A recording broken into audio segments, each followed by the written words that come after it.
Hello listeners and fellow Game Pass fans, get yourself set and ready for your favourite unofficial Game Pass podcast, Game Pass News.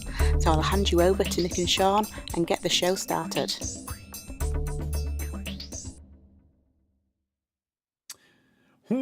Welcome to Game Pass News, recorded live Thursday, November 17th, 2022. I'm Nintendo, one half of the awesome GPN crew. Mr. Sean Abbott, the hairlessly handsome man from across the pond, is the other half. Today, we talk about Black Friday sales, how those consoles are costing Microsoft so much money they have to make them cheaper? Whatever. A game preview, a demo, what's the difference, and all those things dropping on Game Pass recently. You better sit down, buckle up, because Game Pass News is one crazy ride.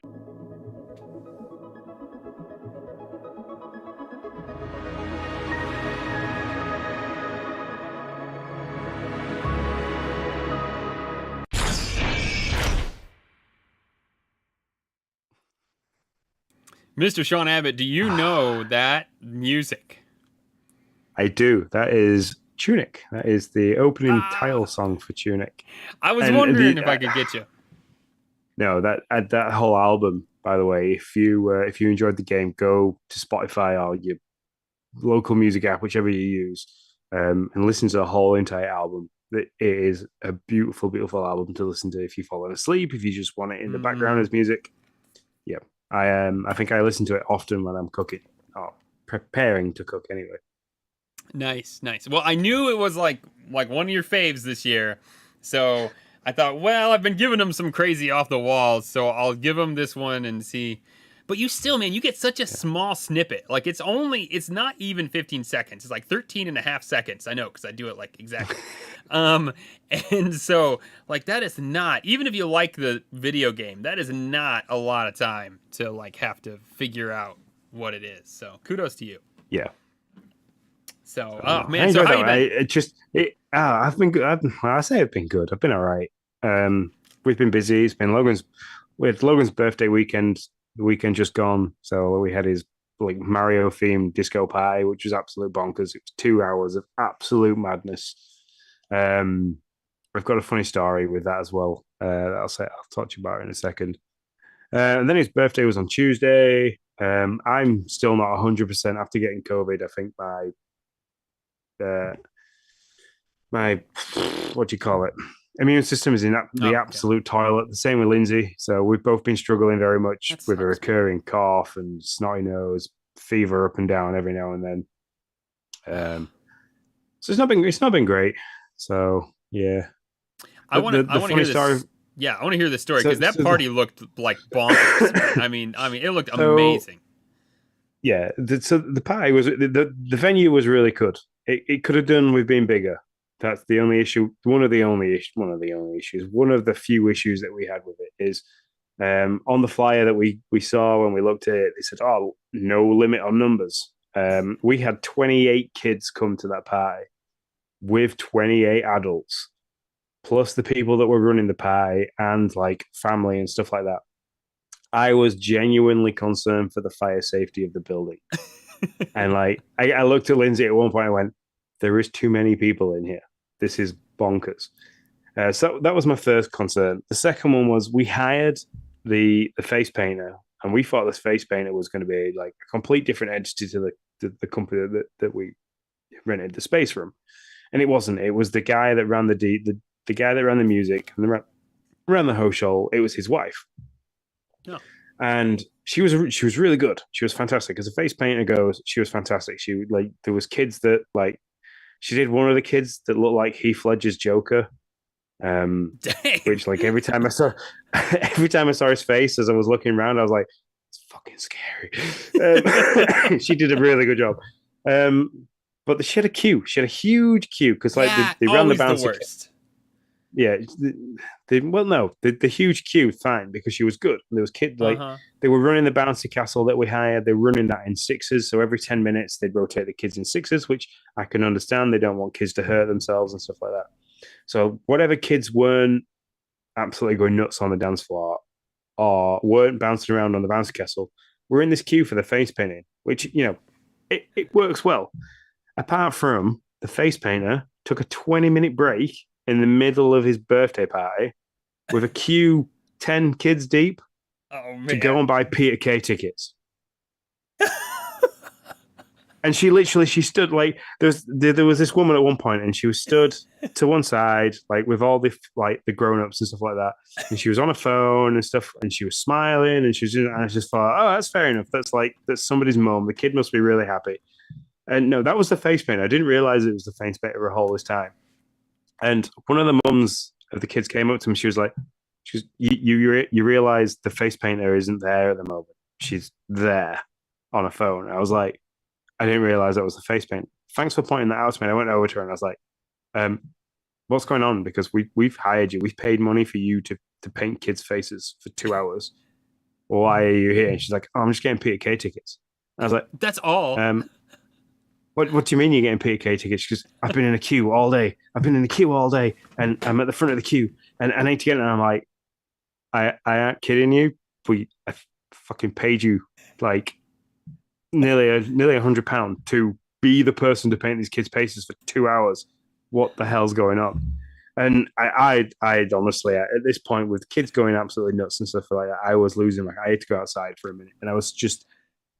It's unreal. And at the end of the party, the guy that was running the DJ was like, "Oh, happy birthday, Logan! We're really good. Thanks everybody for coming." And the extra bonus to this tonight is my wife, the one that was doing the face painting. She got us Peter Kay tickets to go and see him live in 2024. And I literally shouted, "Yeah, we fucking know." Did you really? I was like, I was so mad. I was unreal. And there was a cafe upstairs that they ran, and just as we were getting Logan's cake ready to light the candles and take it to him, sing happy birthday and stuff, I had it out on the side in this little kitchenette area. And the old guy that was running the cafe upstairs brought all the dirty cups down and started running a load of hot water with the sink. And he was like, the edge of Logan's cake box, he was pushing it up and then trying to push Logan's cake across the side and was literally pushing the cake over. And I kind of said to him, so what are you doing? He goes, oh, it's really quiet upstairs in the cafe. I thought I'd just come and clean these cups. And I was like, we're in the middle of his pie. I'm trying to get his cake sorted. What are you doing? He went, well, just grab this and give me this cup, which was full of scrap food that obviously a parent had thought I'd put the food in the cup to put in the bin. And I was like, I looked at him and, do you not think there's a better time to do this than right now? And he's like, well, no, it's quiet upstairs. I'm all right doing it now. And I went, you're fucking kidding me. Move. And at that point, Lindsay put a hand on my shoulder, and that's when I had to go outside. I went outside and I walked out the door, and I just kind of went, for fuck's sake, at the top of my voice, and then turned around, and one of the mums was outside having a cigarette, and she was kind of like, everything okay? I was like, mm. And it was the same mum that I pointed out that the face painter had disappeared off to get the Peter Kay tickets, and I kind of launched into a whole verbal rant about how the venue was okay, it was great, the kids were having fun, I really enjoyed it, the kids loved it. No, it's not take away from that. Logan had a blast. Some of the kids that were there are still talking about it now. My little niece, bless her, my brother's little girl, she that's where she wants to go and have her party because she thought it was absolutely fantastic. She loved it. But yeah, it was just a couple of things that we were like, no, that's not what we asked for. That's not what's supposed to happen. Oh my gosh, that's crazy. Well, see, I said that because it never failed. I said oh yeah, because it never fails when we go to birthday parties or these carnival type things. Ariel is always like the first thing. She's like, I want to get my face painted, and I'm like, okay. And there's always a line, and so it's like, oh my gosh, we have to sit here and wait on this line. And Noah's like, I don't really care about this. I want to do something else. I was like, yeah, but you got to be with me. And so, oh man, it's like. Face painting is always a thing when I dread when I get to a carnival-y type thing or something, and I'm like, oh, Ariel's gonna want to do it, and there's gonna be a line, it's gonna suck.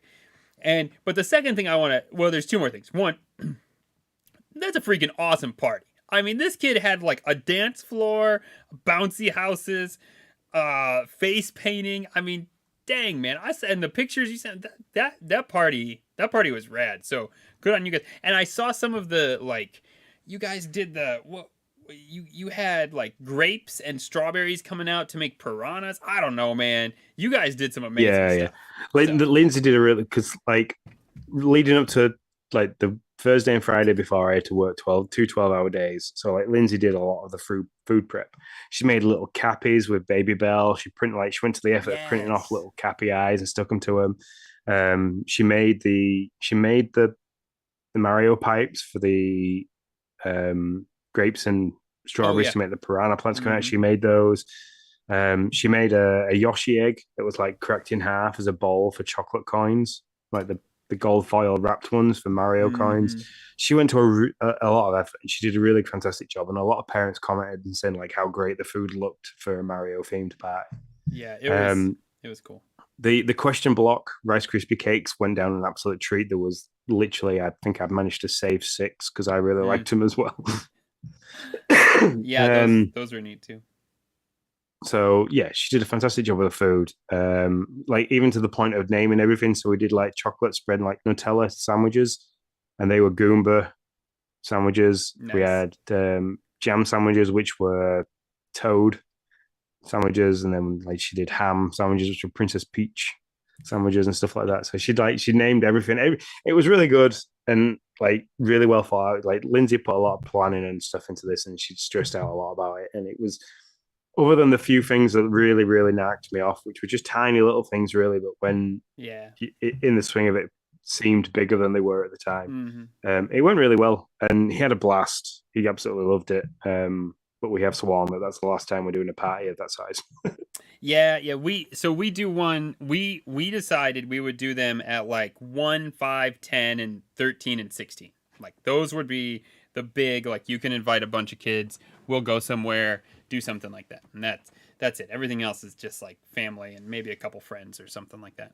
But also, I would like to commend you in the UK for having 28 kids and 28 adults, because when I throw these things, it never friggin' fails. That like people come in, they're like, yeah, I just gotta go do a couple things. So here's all my kids. It's okay. They're great, and I'll be right back. I'm like, no, you're not coming right back. You're gonna be like back like right when this friggin' party freaking ends. I know how this works. Like it always happens, and it's fine when they get older, I guess. But like when they're littler, you're like, no, I don't want 28 toddlers with no adults. Y'all need to stay and help. Never happens. Yeah, it was so funny because like there were kids on the bounce castle. Like I said, there were kids on the bounce castle, kids jumping around all over the dance floor. They were playing with balloons. The kids were great. Like there was no arguing, there was no falling out, there was no crying, there was none of that. But like you'd scan around to the outside of the dance floor, and there were just like parents sat there like that. Oh, hey, at least they're there, man. They're there for when the emergency happens. We have Ninja Lunchbox and Zablanc in the chat. What's up, gents? Ninja Lunchbox is that work slinging mail? Listen, I don't know if he can tell us. Like, I don't want to get him in trouble or anything, okay? But like, what's your job that you sling mail? Like, what do you do? If you can't tell us, that's fine. Just don't. But. I think he's mentioned this in the past, and he is literally like, I think his X-Forces is Ninja Lunchbox, and he is like your runner, like what we'd have over here as Royal Mail, the guy that delivers all your letters and stuff like that. Not just parcels, but just like just letters. Maybe that is what he does. Oh, and it's nice to have Mr. Zablanc in the chat. Yeah, it's not very often we get one of the Dads After Dark crew in here, so it's nice. Thank you. How you doing? All right. Well, maybe that's I don't have much to say. I feel like we should continually do something about the weather. It's cold and it's snowy, and I made a snowman. My kids made snowman. It's rained for the last 48 hours nonstop for me, to the point where there's areas in my local town that the car is like up to the wheels, like halfway up the wheels in water. So we're having remote flooding. John says his wife is mad at him at the moment, so here I am. So hey, look, John, if you've done something to piss the wife off, don't use us as an excuse to hide away. Yeah. Go on, man up, grow some balls. Go say sorry, because it's probably something stupid that you did. If you need some marital counseling, John, we're happy to help. We'll definitely F the situation up way worse than it already is, but we are happy to help. That's for sure. And we don't even charge, hence the reason we'll F it up worse than it already is. But, well, since with that, I digress, let's get into some top stories.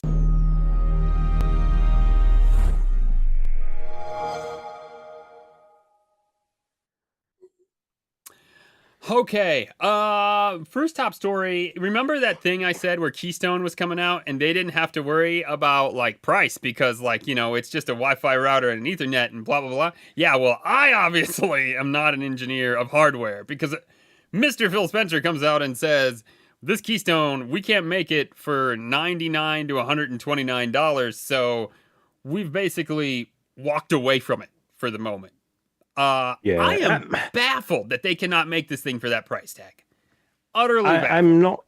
I'm not entirely sure it's everything that's inside the box. I think there's probably a level of the manufacturing of the outside as well. Because I mean that thing when it was on his little shelf, the picture we could see, it looked like a tiny little Xbox One S, which I know doesn't sound a lot, but when you've got the button, you've got everything on the outside, you've got to get that manufacturing process, that build process, as well as everything that's inside. If you're trying to limit the amount it's going to be to make everything that's involved, that probably comes into it as well, especially if you wanted to make that many of them. Maybe. So Maybe. I don't know, man. Bruce is here too. Bruce is here. What's up? What's up, man? Thanks for popping in. I don't know, man. Like, so you need a Wi-Fi router, and an Ethernet router. Do you need a graphics card in this thing? Because I thought the TV would be that. Like, you're just streaming data, right? I mean, it's no different than like a Roku thing, right? Like, I yeah, am well, confused how this is not possible. the Fire Stick is what used to be the like Fire Stick to me is like, well, I've got the remote in my hand here, and Yeah. it's like what using his hand as a measurement. That's roughly about 12 inches. What did you use as a measure? Never mind. Sorry. So no, like the Fire Stick thing, the dongle that goes into the back of the TV is literally no bigger than what used to be a flash drive back in like the early 2000s. Yeah. So it can't require that much that much hardware internally to do this. But I mean, we're guessing, and if they can't make it for the price that they want to make it at, yeah, I mean, it's you're interesting. imagining they're getting this stuff at the cheapest possible rate. I mean, they buy these pieces, these in mass components, bulk. in mass all the time. They know the vendors and the reps to get this done. There has to be something more to this box than what I'm thinking is in it, because to me, the only difference is a friggin' Ethernet from what I have in my TV right now for a Roku stick, which is the only difference is that's Wi-Fi only, and I think this has to have an Ethernet option.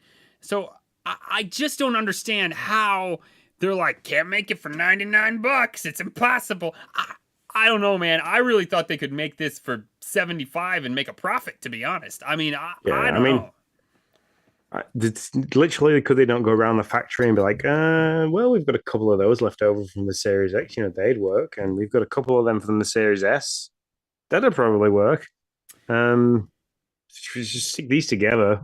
We'll make a few. We only need to make at least, what, 1 million? Yeah. And then they ordered.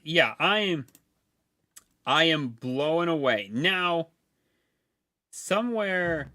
Okay, so here's the only thing. Phil has discussed this project once again. Apparently, the prototype actually worked just fine, but could have proved too costly bundled with a controller. So is that price the box and a controller? Because if that's the case, okay, then I can kind of see. And as I've always said, the only thing that Stadia has on xCloud is that Wi-Fi controller. So is there a piece here that we don't really know about? Like, were they working on a controller that was Wi-Fi enabled? And so all together, they want that to be $99 to $129? Because if that's the case, I can better understand it. I mean, what's the price of a controller? I remember, like $79, $80. Yeah, gets you the controller. Yeah, and that's a Design Lab controller, so that that's exactly how you want it to look. Mm-hmm. Sorry, if you're gonna sell this thing priced with a normal controller, then yeah, you've got $80 on the controller, and you want to try and make this little tiny plastic box that streams stuff for $19. at a minimum. Yeah, and I don't think that's gonna. Yeah. Yeah, and I don't know if that's what they're shooting for. But yeah, if I got a controller, because see, I don't even know if I'd pay $100 for just a box that can stream. I'm sorry, like I just don't know that I would, especially when they're now. We'll get to a story here shortly where they're about to sell S's for $250. Like I'm not gonna spend $100 on a box that streams.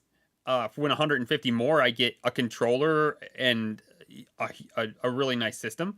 But if for $100 I'm getting a controller and the box, and especially if the controller is somehow Wi-Fi enabled for xCloud streaming, well, I'm in.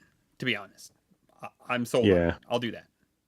There's a lot of small things, and there's a lot of little pieces to this that I don't fully understand. It's like, why, why does it need to be a Wi-Fi enabled controller when you're going to have a tiny little box? Just a whole Bluetooth, the most recent Bluetooth connection would be absolutely fine, because that's how the current generation of controllers work.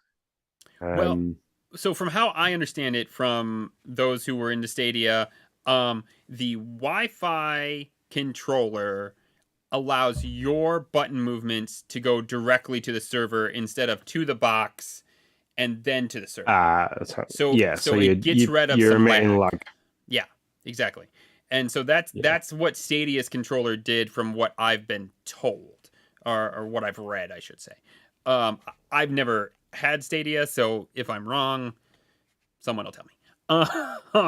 Yeah, but the thing is, but yeah, that this would have launched and stayed launched where Stadia didn't. Yeah, that's a good. That is a very good point. I can appreciate that. But so yeah, I was just shocked by it.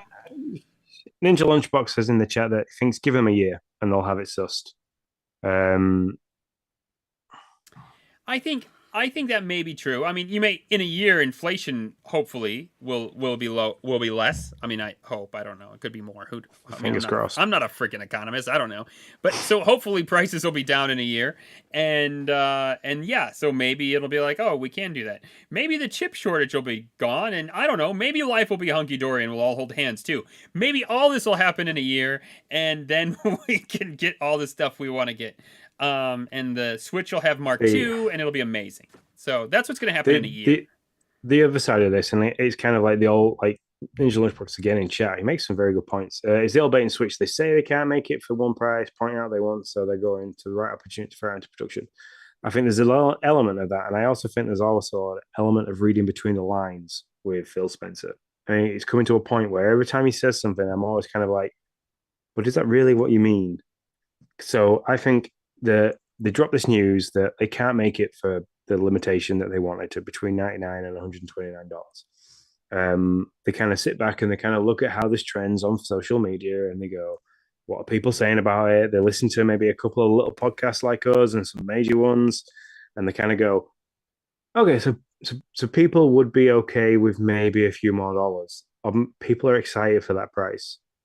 So let's go and do it anyway. Let's make a small loss again, like they are on the current consoles, just to get people in. Let's hook, line, and sinker them. Let's get them into the ecosystem. Let's get those people spending $11.99 a month on Game Pass Ultimate, so they can play all these games. And we'll make our money on subscriptions. We'll make our money on people being in our system. So, yeah, that could be, I don't know. That could be the case. I just don't think it makes any sense. I don't understand how 1 week he comes out and he says, well, it's all lost. It's a lost leader game where we lose $100 to $200 on these one systems, but then we think we're gonna make it up, but they're not willing to take whatever loss, which it can't be. You can't tell me it's $100 that they're going to lose. I mean, if they're going to sell it for $99, well, I guess I can't say that for sure, but that seems a bit crazy. But they're not willing to take that loss. Yeah, I don't know. And then also, go ahead. It must be balancing on the magical, like there must be a magical number that they need to be making every month on subscriptions, on hardware, on game sales. There must be a magical number that they literally go on and be like, okay, we need to be doing this much per month to make everything that we're doing profitable, because obviously a company needs to make profit because that's what they want to do. That's how the R&D goes. That's where they chuck money into everything else. So they need to do a certain level, and they've probably gone and said, look, $99 is a minimum to $129 is a maximum. If we can't sell it for that because people won't buy it otherwise, it doesn't make it worth making. Um, if we can't do it for that price and still make this level of profit, it can't happen. And that must be literally like they've gone to it and they've run predictions and gone, it's not worth it. It's not worth it right now. So let's pin it. Let's wait until things calm down a little bit. Like you say, let the economy balance out, let things happen. And hopefully in maybe 8 to 12 months' time, they might be able to go, hey, look, what wasn't profitable then or wasn't reasonable for us to price then is now. So let's do it. Yeah, it'll be interesting to see.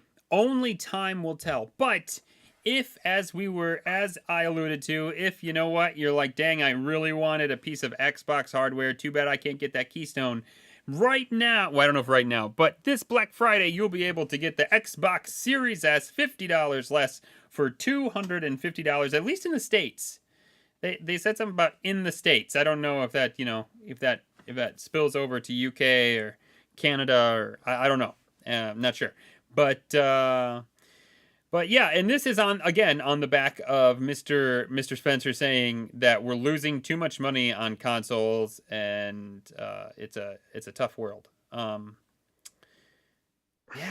I don't know, man. I don't know. I'm a little like Phil seems everywhere right now. Like he's just all over the board, and I can't get a measure on if he's just saying shit or or what the point is. I kind of get the feeling like he's like saying, hey, because he said a month ago, he's like, well, listen, we're going to probably have to raise prices, which is a conversation we can have there about, as you have alluded to in the prior to when we started, is it really the console? We can have that conversation.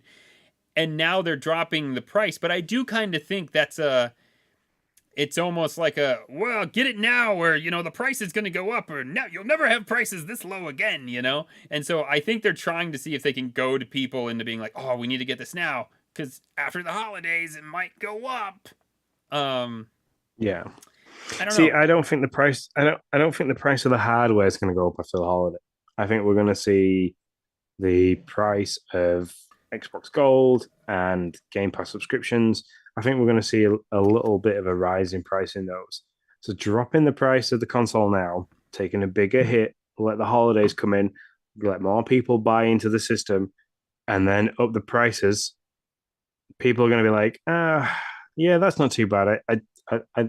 I'd say $50 because I got it at this price. I also saved a little bit more because I possibly got it in a Black Friday sale. This is fantastic. I could save up to like $80 depending on what the deals are. I'm not saying that's how much you're going to save, but you could save up to that much depending on what the deal is that you get. And then all of a sudden your subscription per month goes up by $5. You aren't going to go, oh, that's going to break the bank, but you're going to go, you're going to keep paying it. And they've instantly gone around and said, look, we've got, as we know, that the number that they keep boasting around on the internet is around 25 million subscribers, 25 million people paying $5 more. That's a hell of a lot of money to make extra per month on your subscriptions. Yeah, 5 would be a lot. I mean, five would be a lot. That would feel painful to me for Xbox to be like, yeah, now it's $19.99. Like if they said it was $16.99, $17.99, I would be that $3. Once you start hitting that $5 range, it's like, oh, then I start adding it month over month in my head, and I'm like, oof. Geez, this is much more than I thought. But yeah, and they have the family plan looming too. They have the family plan looming sometime. I think I pay $14.99 a month just for Spotify. Why? No, I don't. Well, I mean, I have like but every that's streaming system under the sun, so I have no room to talk. So. that's a family plan. So like I use it, Lindsay uses it, Jay uses it. I think Lindsay's mum uses it. So and then we have one account that is just for all the AI speakers in the house. So There you go. I mean, and to be honest, it seems like all my streaming systems just did this round of like raising the prices. I got something about Hulu. I got something. Netflix just came out. Apple just came out and said we're raising. I think Disney did, but Disney and Hulu are somehow connected. I don't know. yeah. And And not only have so Netflix yeah, raised the price, but they've also started to clamp down on the whole account sharing by giving yes, profile. So there's a lot of stuff coming in the pipeline, I believe, yeah. for subscription services to really clamp down on sharing if you don't have a family. So Yeah, Beck and I were just talking about how do we need to start trying to figure out like 2 or 3 that we want, maybe just 2, and rolling like take that service for a month and watch what we want to watch for a month and then go to the next service and do a similar type thing and instead of like paying for all these services. But that's such a headache. I mean, I know yeah, that's really the lazy, two but it really is. the two I've stripped back to, and we have done because I'm in charge of paying for them. So it's if you they're the ones you're going to get. Is Netflix and Disney. Just because the kids like, there's loads of stuff. Like Logan's really into Wreck It Ralph for whatever reason at the moment. He's watching those films back to back constantly. Um, and like we watch Grey's Anatomy on there and stuff on Disney Plus. And then Netflix has obviously got Stranger Things and Drive to Survive. They do that every year for the Formula One, which is a really nice thing to watch in between the seasons of actual racing. So keeps my toe into the things. But like Amazon Prime, that's gone. Like once that runs out, that service will not be available to us anymore because it's just not worth the money. Oh, see, I mean, Amazon Prime is worth it for us. The service is just kind of like an extra add-in, but we use Amazon Prime like crazy. So yeah, The that delivery one never side, goes. the delivery side of it, I get as part of my health insurance from work. As long as I keep active and do What? so Son many of steps a month, I get beach. Amazon Prime free for the year. Freaking A, man. Good for you. Good for you. Get yourself signed up to Vitality. All those dads out there that want some free stuff. If you can get Vitality Health over there in the US, get yourself signed up. Get a free Apple Watch. Get free Amazon Prime. Get a free coffee every now and then. It's pretty sweet. I'm sure if I looked up Vitaly, they'd be like, "No, you live in America, you idiot. It's your fault. You don't get shit." um yeah, you totally blew my mind. I don't even know what I was thinking about saying. It must not have been important. I can say that. Yeah, so $50. The main point is though, whatever griping or soothsaying we want to do, prophesying, $50 off of Xbox Series S is a friggin' good deal. So who cares why they're doing it? Go buy it. Black Friday, at least in America. I'm not sure about the rest of y'all's. Hopefully, it's a good time for Bruce to try and buy in if he can afford to buy Yes, in. Bruce. And I was already looking, Well, and but somebody Bruce else is as in well. Canada. We gotta help him figure out if he can get it in Canada, if he gets that same deal. Surely you're pretty close to the Canadian border, right? Can you not buy one for him and just drive it up? And Well, he just give you the gas money. the Canadian border is pretty big. I'm close to a portion of the Canadian border. I don't know where Bruce is. Hey, look. When you take like you take advice on geography from somebody that lives on a tiny little island. It takes me 2 hours to get to the Scottish border. It takes me an hour and a half to get to the Welsh border. And it takes me like 45 minutes to get to the north-south divide. So that to me that's a fucking long distance. Yes, Bruce, you can get it. Get Xbox Series S for $249 USD MSRP starting today. Obviously, it's not going to be USDA or USD, but starting today at Microsoft Store and select retailers in the US and Canada. Bruce, you're in. There you go. You got to tell your wife. You were going to be like, "Listen, I was going to wait, honey, but I can't. This is the deal. Phil says he's going to up it after this." You use all these things. Be like, I'm getting all the advice. I need to buy it right If you now, want to go as far darling. as to say Nick and Sean told me to do it, there we go. I will be an advocate for that. That's right. I'll take More it on the good, chin. probably leave you in the doghouse marital advice we can give on this show, the better. That's what I say. So it is U.S. and Canada. That is that is now a thing. But there also is a lot of deals on games as well. That link doesn't seem to be working for me. Now the link is only about I was clicking the wrong dang link. That's the problem. Okay, so you can get a lot of good games. Assassin's Creed Valhalla, which I know John just absolutely loves. That's a lie. You can get for $20. Deathloop, just in case you didn't want to play it on Game Pass, you can get for $20. You get Far Cry 6 for $20. That seems to be the thing. Everything is $20.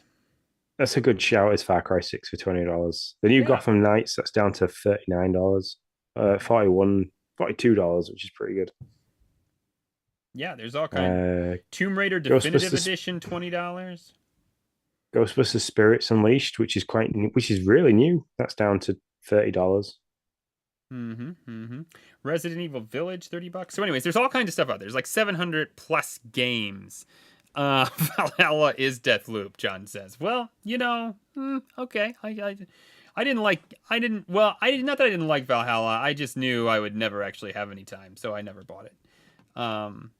Feel like I made a good life decision there.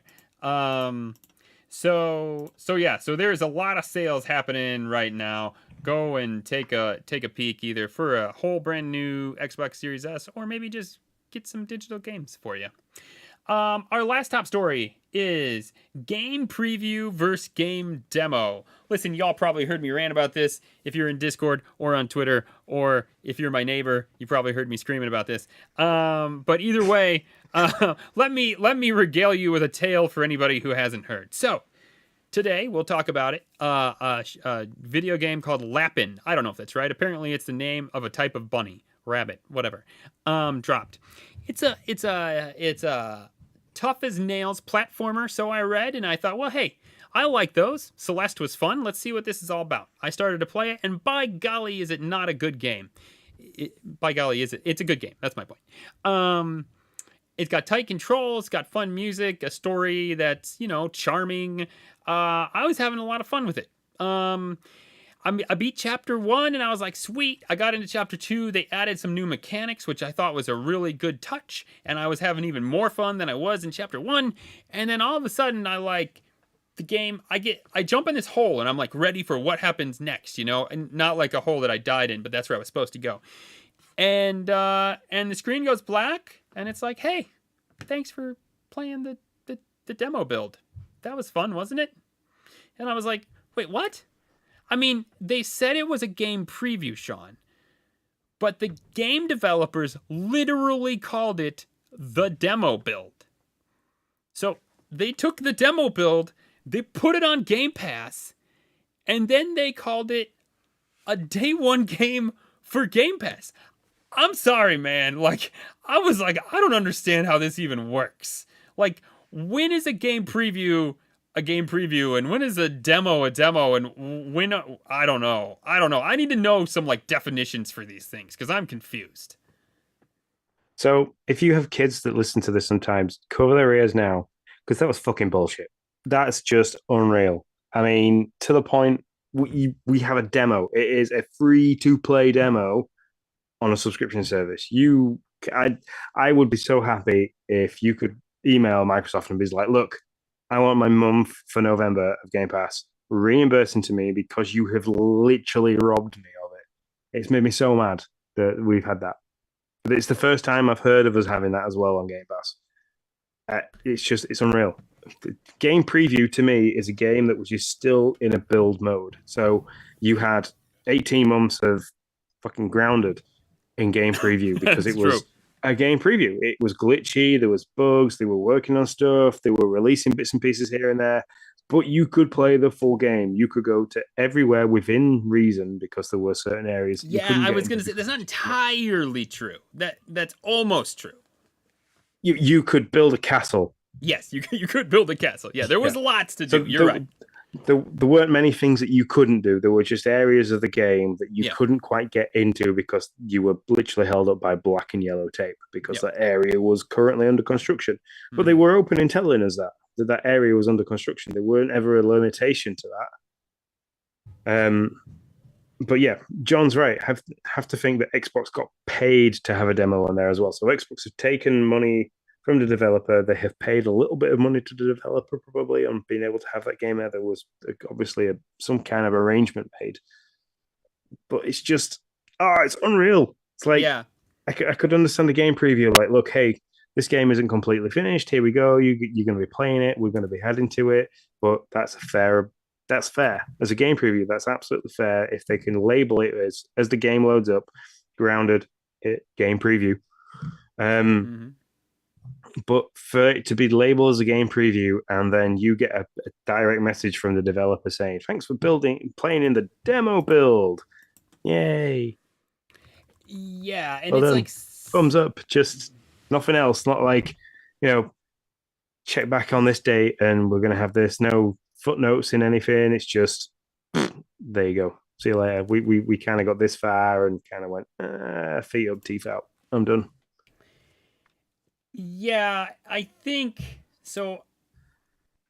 Yeah, and they don't talk about when they advertise these things, they don't talk about previews. Oh, they do. No, that's not true.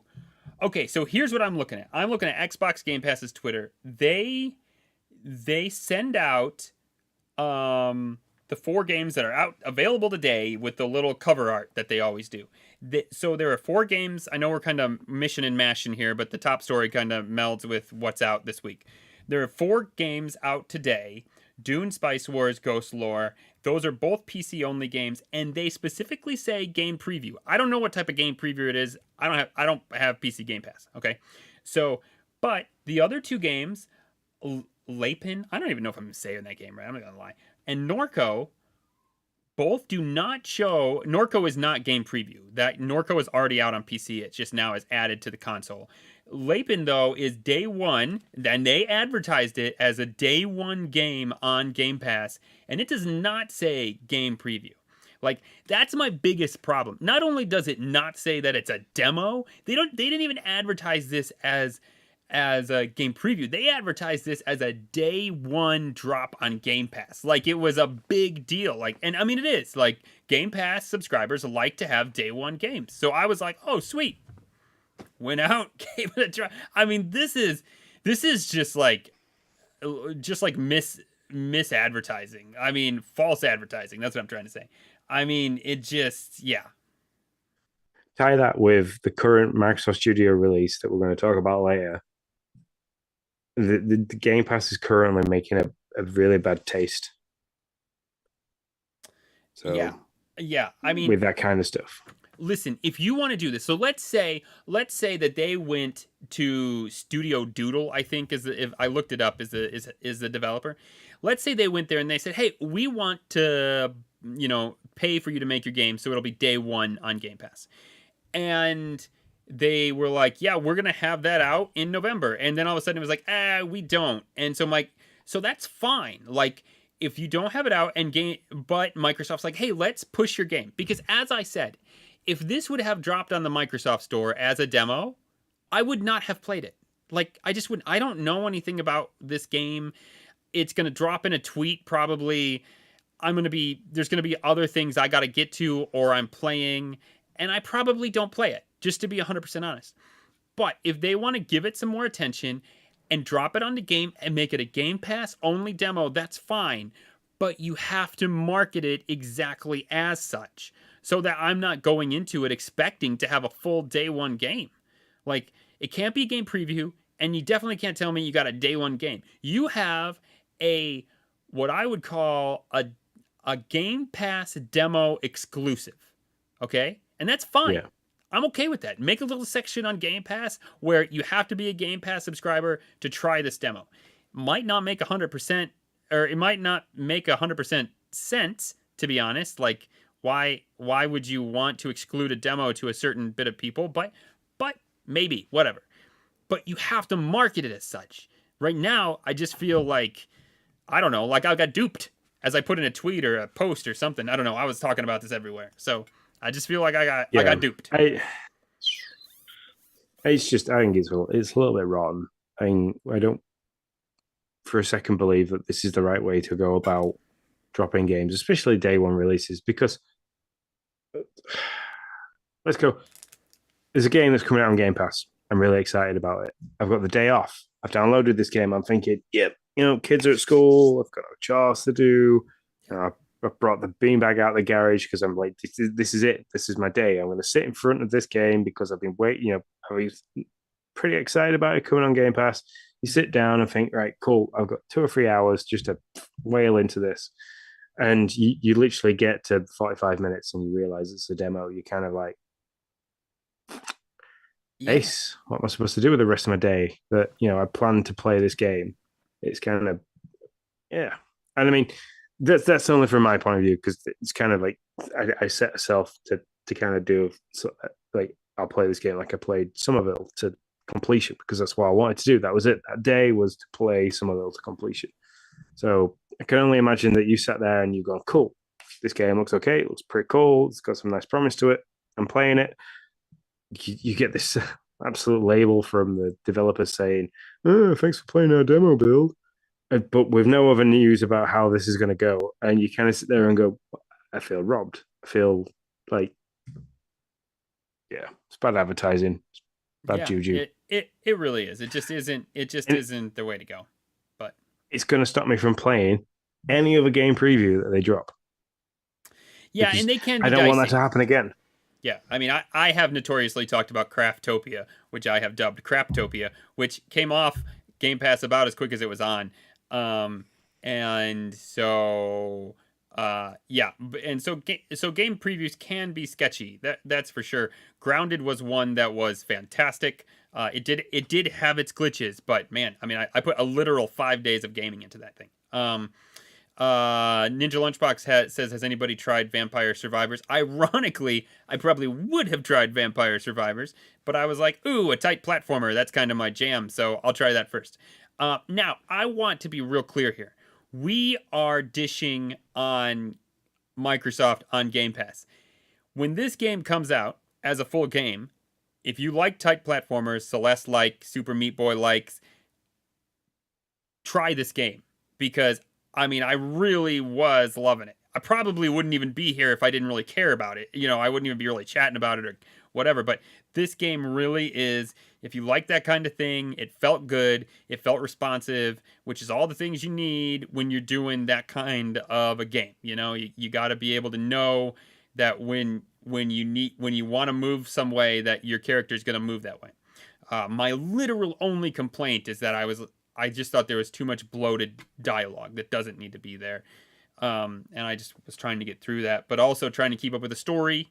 So I didn't want to just fly through the dialogue and not know what was going on. So anyway, so that's it. So game preview, game demo, that needs to be figured out on the Game Pass, on the Game Pass store. I don't know. Whatever. They need to figure it out. All right. Game Pass headlines out this week.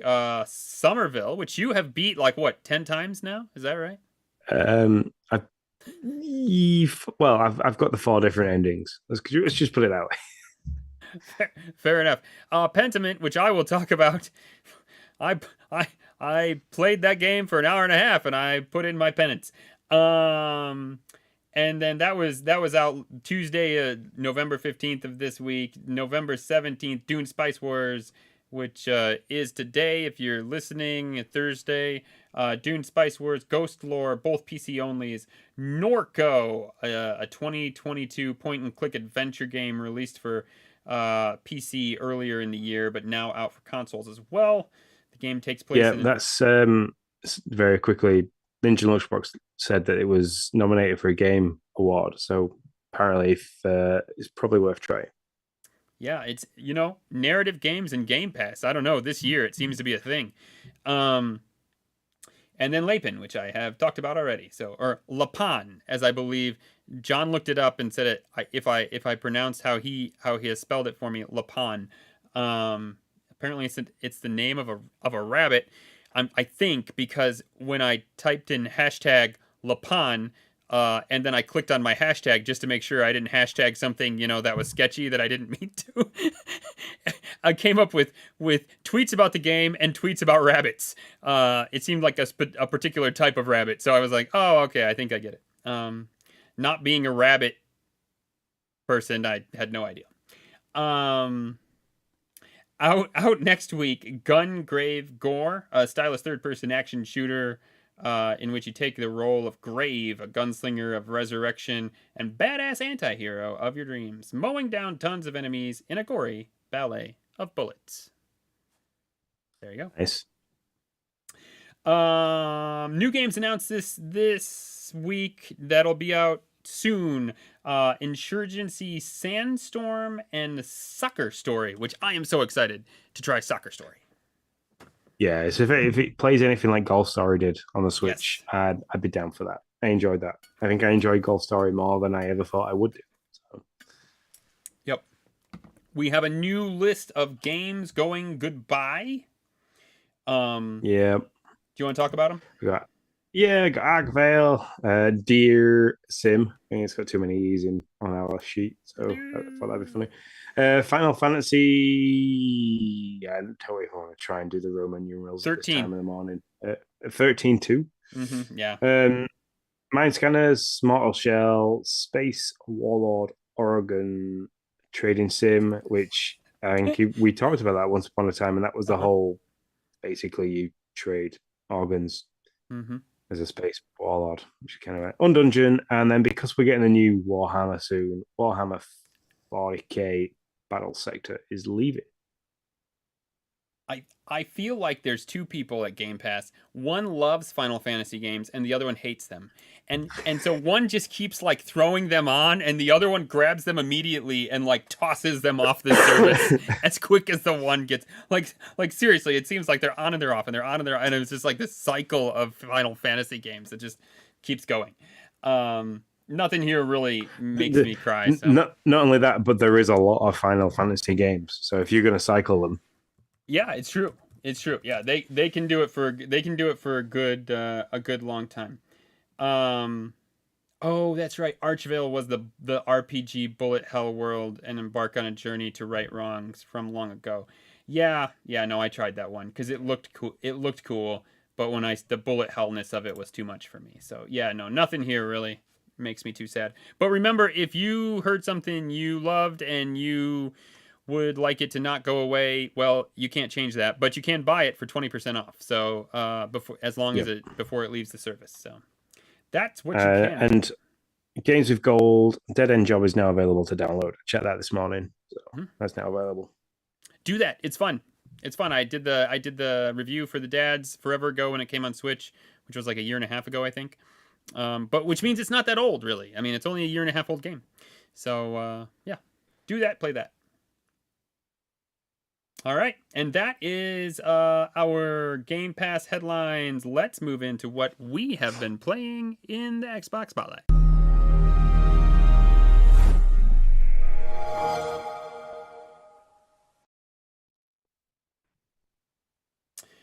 Sean, do you want to go first? Yeah, I reckon we could probably both give our thoughts on two of these 4 games that we've all played. Yeah. So we'll start with Return to Monkey Island. I enjoyed this game at first because it takes me back to Sam and Max, Toonstruck. They all point and click, walking around, discussing with people, making decisions. But it very, very, very soon got old. And I don't know why. It just suddenly got to a point where I thought, I'm not interested in the story. The story didn't grab me. So I kind of I shied away from it a little bit. Yeah, so I have not made it far enough to say much about it. I can tell you that if the story does not grab me, I will be right with you because the game mechanics are somewhat irritating. It's that kind of game, kind of what you see, the old, exactly what you're saying, where you point and click on stuff, and you solve puzzles sometimes in the stupidest of ways. You're like, oh, well, I never would have thought to click on the pile of dirt in the corner and that would then release the thing that got me the key that did the thing, you know. And those kind of, I don't know, it's like moon logic-y type stuff, and it's kind of a little bit of luck, and I don't know. And so that tends to irritate me a bit. So if the story doesn't grab me, I'll be gone as well.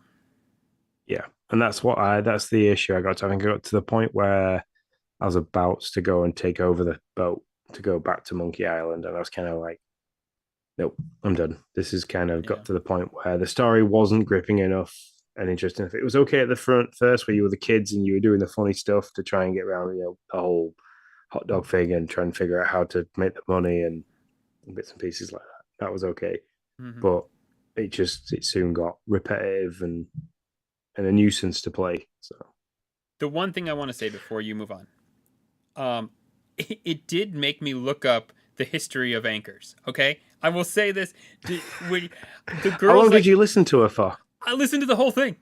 I was like, I didn't know if anything was going to happen. It is, I don't even know. What would you say? What Six do you, minutes. okay. I listened to the whole thing, and she tells the story, the history of anchors of being like they were weapons, and then they were like they were shot at the ships, and then they realized that they actually could be used to hold the ship in place. And I was like, is this true? By golly, it is. Do you have a real history Yep. of anchors? I Even loved it. I thought it was fun. even I down to searched it. the even down to the one side is made slightly bigger than the other to Yeah, stop it from twisting and falling in a yeah. certain way. I was gobsmacked because I looked it up as well. I was like, no, some of these facts must be made up. They're expecting people to have got to a certain point because that's what I was waiting for. I was like, they're going to expect people to have get to a certain point and just skip. So they're going to Yep. fill this with Yep. gibberish. And no, they were like on the money with all the facts, and I Yeah. was like, okay, yeah, it's pretty cool. That was fun. I will say that. Okay, move on. Sorry. Yeah, and the other game that I played is Pentiment. I put in enough time to get to the Abbey for the first time, and then the absolute sound of a quill on parchment drove me to pure insanity and made me want to throw up. So I had to stop playing. I couldn't do it. Yeah, just that. Oh, fuck off! No, couldn't do it. And which I was really upset about because I was enjoying some of the humor in the game. Because it was one of them again, another kind of point and click style game where you walk through, very narrative driven, lots of dialogue, and the dialogue is all hand. You can have it all look like handwritten, I got calligraphy rid of that. style, I got rid of that or right you can away. have it. No. Oh, I did. I went for that because I quite liked it. Or you can have it just printed, but the noise is still there even with the printed because I tried that. I changed it. Um, but I liked the decision making. I liked that you had kind of like the echo of people that you spoke to at the very beginning there. So you've got like the jester, you've got the maiden and stuff like that, and they all give you a different aspect of how your behavior should be and how it shouldn't be. And I went for the jester's line every time because I just thought it was hilarious. I liked his colourful language, but I just couldn't get past the noise of the dialogue being written as you're reading it, sort of thing. I thought it was very interesting that you could they underline certain things or they highlighted certain aspects of the Yes. dialogue. So you could, if you weren't quite sure what that word meant, it gave you a description of it, and I thought it was a very intelligent way of doing it. Use the extended hand with the extended finger. Yep. Um, And not so the there was middle a lot finger. of not the middle finger. So there was a lot of interesting stuff. There were a lot of funny facts. The whole like how people back then used to walk around the house on the right hand wall had never walked back on themselves. So then the witches didn't steal the souls when they got up for a pee in the night. Yeah. I thought there was lots of funny aspects to it. I just couldn't get past the dialogue and the sound of the dialogue. If it could turn that noise off, I'd probably still play it just for Wow. the humor of some of the dialogue. See, that's impressive. I mean, when you say lots of dialogue, I think we need to expound on the fact that there is a Tons of shit dialogue. ton of dialogue. Like I played this in the late morning, and I literally at one point was like, "Oh, okay, yep." I mean, I dozed off. There is just so much, and I want to. So I made it to the end of a day.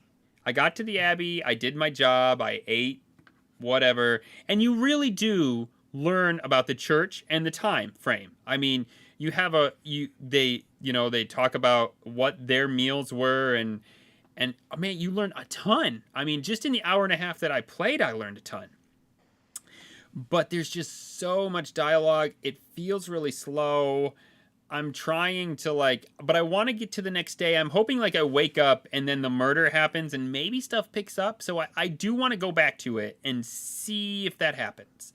Because if that does, then maybe I can see it. I can see it through. But at the moment, oh man, there's just so much stuff. So much and it's not all, it doesn't at least seem all important is the thing. I had 3 tasks in an hour and a half. I had 3 tasks that I had to do, or that I said I would do, that I completed.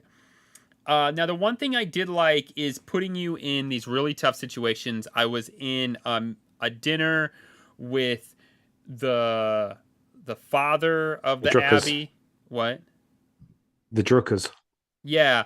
I think he's the father, though, right? Is that what they call him? Or I can't. The main guy in the abbey, and then also the Lord, the Baron, who basically pays for the abbey.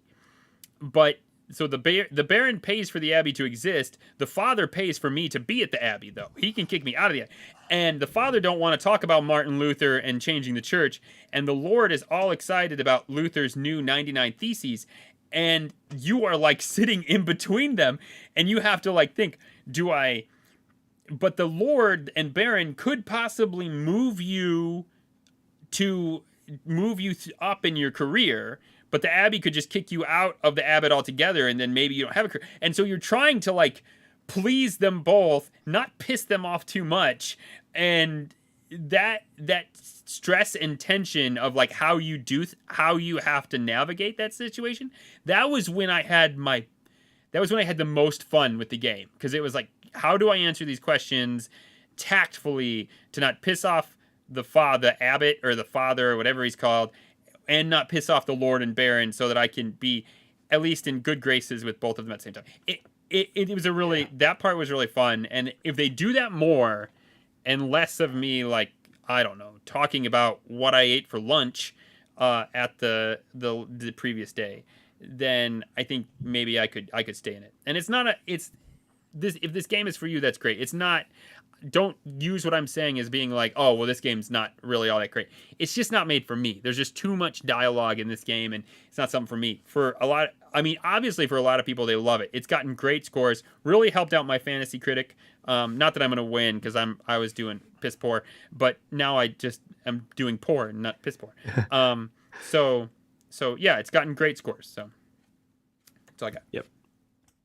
Well, you'll have to keep me updated if you go back to it and let me know, because those decisions you make them early on in the game, especially when they're asking you for your rent early, and you get the decision. You can either help them, or you can tell them that you might think about it, or you can tell them get lost. Basically, it's not my problem. So yeah, and I had to piss off the brother of the abbot so that I could get my money early. Because I said I would help him pay. I'd pay my rent early, but I pissed him off because I forced him to pay. Yeah, and so there's a lot of that stuff that goes back and forth that is somewhat interesting. It's just the in between stuff, That's probably 20 minutes. All the stuff that interests me is probably 20 minutes of my hour and a half playthrough, and the rest just seems to drag. So yeah. The other game that I played is Somerville, and I played the crap out of this game. I think I've 50% of the achievements done so far. I played it for 8 hours. 8 hours it says in the Xbox app, but I think the actual gameplay is somewhat around 4.5 to 5 hours. I enjoyed it. I mean, I liked Limbo. I loved Dead Inside by Playdead. Jumpsuit is just a rebrand of Playdead games, I believe. Some of the I guess the CEO is the same. So obviously a lot of the gameplay is the same. It's not all 2D. So Dead Inside was 2D, and you kind of you went from left to right constantly. This you go from left to right. You can X, Y, and Z. There's a 3D option where you might sometimes just wander off a bit out of the way. The premise of the story is when you first start the game, I was I didn't know what was happening at first. You take control of a small child, a toddler, and you're walking around the house, and you're basically getting up to mischief. You pull the drawers out in the kitchen, you climb onto the kitchen side, you open the window, and you fall into the bin. Once that happens, you then start over with the main character of the game, which is the father. And what happens is while mum is bathing the little baby that fell in the bin, you go out to feed the dog, and then all of a sudden there's a big alien invasion. Loads of stuff happens in between that, and then you kind of granted a power, and that power is to be able to dissolve certain blocks in the game, which kind of hinder your process. But you can only do that by the use of light, and that's the puzzling aspect of the game. That's how that comes in. The puzzles aren't very challenging, or what I didn't think was very challenging, but I've played a lot of Limbo and a lot of Dead Inside, so a lot of it was kind of intuitive as to what you were doing. I think there was only one puzzle where I kind of got stuck, and that I had to very quickly look up because I spent 25 minutes trying to figure it out. And it was just I couldn't quite see something in the graphics for where I had to crawl underneath. So I don't want to give too much away for anyone else that might play it. But yeah, I enjoyed that. There is 4 different endings. There's one where you have to accept the first, like you kind of get given a deal. You can accept the deal on the first terms, there's a deal on the second terms, there's a War of the Worlds ending, and there is a family first ending, which isn't spoiling anything. They are the titles in the achievement list, so you can kind of figure that out, look for them yourself. But yeah, it's got some replay value just for getting those. There's a couple of collection style stuff. There's one achievement which 0.9% of players get, which I'm at 80% of, which I might jump back in just to get that less than 1% achievement, which is always nice. Nice. But yeah, graphically it's a really, really nice game. The music's really good. Gameplay's great. The camera works really well with the added 3D aspect to certain aspects of the game. But yeah, I thoroughly enjoyed it. Cool. I want to give it a try because I have as well played Limbo and Inside. So, yeah, I would like to get. How long did it take you to beat it once? I don't know if I'm going to beat it 4 times. Less than 3, about 3 hours. Yeah. Okay. Yeah. Once you've beaten it and you've unlocked all the chapters, getting the different endings doesn't take long because you can kind of skip to the bit that you need to skip to. Okay. Gotcha. Which is quite useful. Yeah, sure. So, and then the other game that I've been playing, which I didn't realize this was actually coming out, but yesterday Warzone 2.0 dropped. It left me a little bit confused because I went to try and play Warzone last night, and for whatever reason, it was telling me that I had to install a certain part of the game, and I was like, "Well, I've been playing that map before, so why isn't that there now?" So a quick bit of googling. If you have the original Warzone file and you've let that do an update as it was due an update, I think it did a 2.5 gigabyte update yesterday.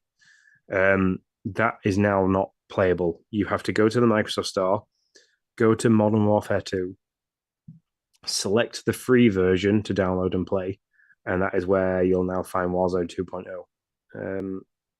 It's a 95 gigabyte download, I believe, just for that aspect of it. It's a big map. It's a big old game. It's a lot of fun. I mean, first couple of matches I played, I think I got second. They've changed the gulag a little bit, so you now, instead of it just being 1v1, it's 2v2. So you kind of rely on the person that you end up in the gulag with helping you get back into the game, which is quite nice. There's a few more vehicles that they've added. They've changed the contract aspect of it, and you can now swim in the game, which you couldn't do in the original Warzone. If you landed in a deep body of water, it was instant death. But now you can swim. You can kind of stay under the water and surprise enemies and stuff like that, and players, which is quite cool.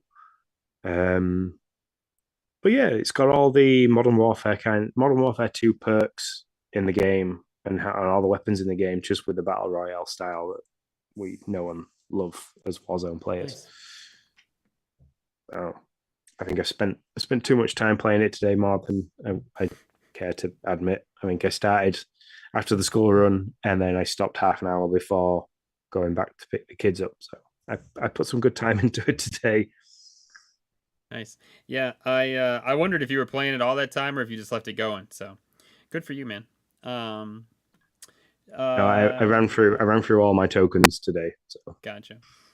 Anything else for you? no, that's it. I've not touched the Switch because I'm still sad that I've not got the new Mario Rabbids game. Hmm. Yeah, I'm in a predicament with Mario Rabbids actually. A kid predicament. So I've already talked about Return to Monkey Island and Pentiment. Pretty much talked about Loppin. I am playing Minecraft with the kiddos now, survival mode. I told them I would not play any more creative. I'm tired of building just junk. So Noah said sure, and Ariel wanted to jump in. So we've been playing survival, and that has been a ton of fun. And we are all, I will admit it too, a little addicted to it. We keep going every night. They want to play it, which is the problem because every once in a while I'm like, how about we play Mario Rabbids? And they're like, no, but yet they don't want me to play without them. So I'm like, well, listen, I want to play this game. So that's my predicament. I am having a ton of fun playing with them. And Sean, just to go back to our old Dad Crossing days, like why could Animal Crossing not be like this? I mean, it's the three of us goofing off on this gigantic map. We're all doing our own thing. I mean, it's just so great. Like, it's just I don't have to worry about what Noah's doing. We all just hop just in and out as we want to be. It's just, oh man, it's just so much fun. Now I will say, as we are exploring and adding and building and going underground and doing all the things, I am we started playing on the Switch just because, and I don't know. I got to figure out if I can take what I've done now and move it to the Xbox because I feel like we are starting to. As quick as I say that, I do want to say I feel like we're starting to push the Switch a little bit because like I was in this big tunnel I made and I was getting ready to come out the other side and I come out the other side and it's just like white space. And there's supposed to be trees and fields and a lake and I'm like, what's happened? So then I turn around and I turn back and the trees and the fields and the lake are all there now. And so it's so yeah, I feel like maybe if we want to keep building, I need to find a way to move or need to see if there is a way to move this Minecraft file that we have to the Xbox. So if anybody knows if that's possible, that's what I I'm need pretty to do. sure if you get the server code and you link your Mojang account with your Switch and your Xbox, I'm sure it carries across. But I wouldn't Okay. hold me to that Okay. I'm because I'm that's just gonna about have to as play around with far it. as my Minecraft knowledge goes. Gotcha. I'm just gonna have to play around with it and I'll report back because I'm afraid we're stressing the Switch out about as far as it'll go, but we're having a lot of fun with it. And then my son and I, when Ariel is not around, we are playing Overcooked, the first one, and having fun going through that.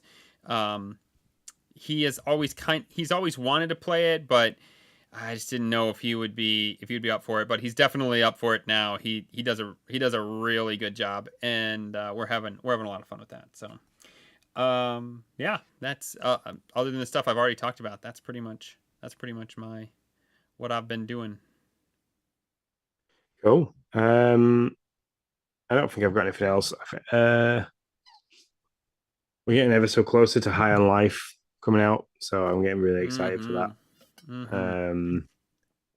What else have we got to look forward to in the next few weeks? Quickly look at our sheet off the top of my head. I can't quite remember. Yeah, sorry, I could have. Uh, Hello Soccer Neighbor number Story. 2 and Soccer Story. So yeah, a Mm-hmm. couple of games that are coming out soon to look forward to. High Yep. on Life being Mm-hmm. right up at the Mm-hmm. top. So And for those yeah. of you achievement hunters who are interested, we here very shortly we'll have a announcement about achievement hunters. There's some changes afoot that I think everybody will really like that Sean and I are pretty excited about. So you'll hear about that shortly. Most definitely. Shall we move into the party chat and answer the question that Mr. Zablon left us? Let's do it.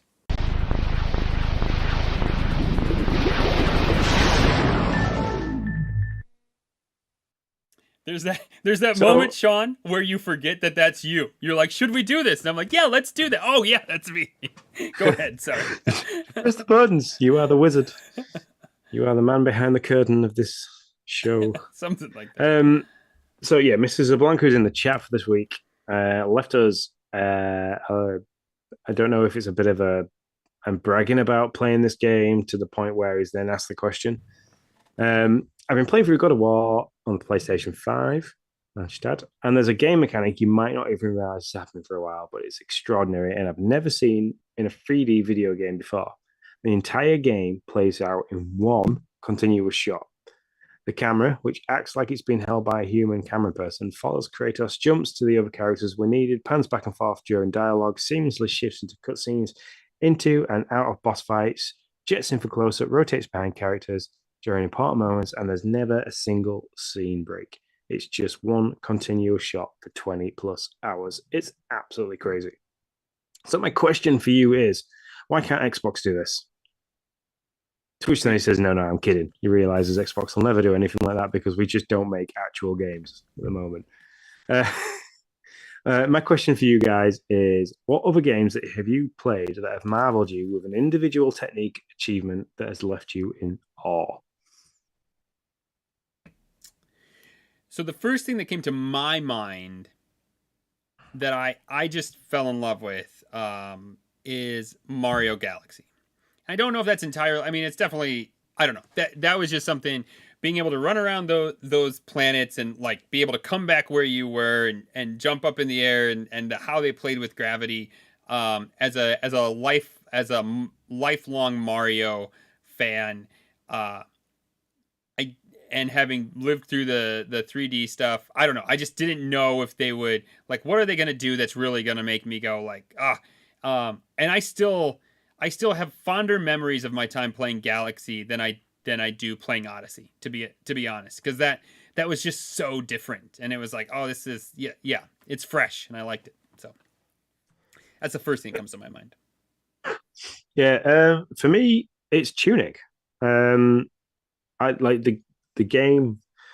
If you were to just look at this game from the outside in, not knowing, not playing the game, and not listening to me harp on about it, you'd think, it's a bit of a top-down 2D style with a bit of 3D aspect, Zelda-like game that you run around as a tiny little fox in a green tunic with a sword and you hack away at enemies.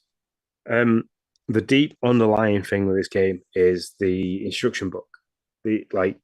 And then going back to being an old gamer, well, I say old, middle-aged gamer, is that like the instruction booklets held so much importance back when like we were younger and we were playing games. You'd make notes in it. You'd refer to it constantly for help and advice. And they brought this into the game digitally, where you had to collect. If you didn't collect all the instruction booklet, you couldn't do all the puzzles because everything linked in one big magical way.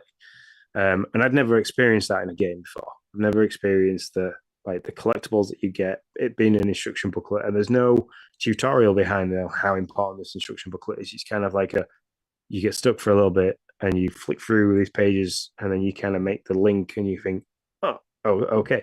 So you do that more often and more often and more often to the point where it holds such an importance. I absolutely love that. I mean, to the point where I printed off the instruction booklet, I was making hand drawings of certain stuff and trying to figure out puzzles in certain ways.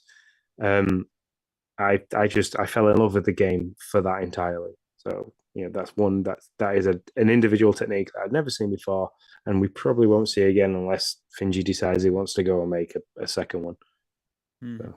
Another technique within that, and I'm sure another game has done this, but it doesn't come to mind right away, is most all of the secrets in that game are attainable from the moment you start.